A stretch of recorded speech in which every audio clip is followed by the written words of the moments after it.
sesithukelwe ngalokho sokuvelele uBlessing Mhlanga. Silaye engqondweni zethu siyamkhulekela ukuthi khona aqine ejele lapho. Sesithatha amaqhinga ukuthi sibhalele uminister ukuthi khona hayi umsebenzi wentatshela izindaba akumelanga ukuthi khona ugcina abantu sebehambisana emajele. Siyacela ukuthi khona aphiwe ithuba lokuthi aphume phandle aphumule abonane lemuli yakhe. Siyakhathazeka kakhulu ukuthi khona ubotshelwe ukuthi ubesenza umsebenzi wakhe.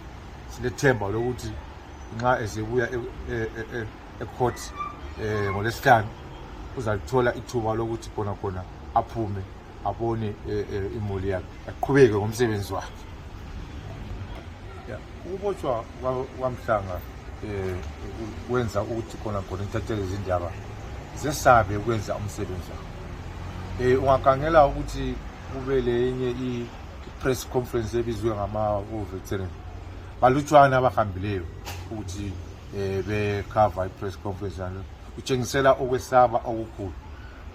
So intatheli izindaba sesilokusaba sezethuselwe. Sibona ukuthi kuzenza ukuthi bethwale nzima ukuthi beqhube umsebenzi wakhe. Sesibuyele emuva sekusilimazile kakhulu ngoba uthe kubuya i-Second Republic uhlukuluzwa kwentatheli izindaba bekulutshwana. Kakuthesi ungakhangela lokho abathi i-media index sesiphansi khona phansi njengamazwe anganale mpi oSudan.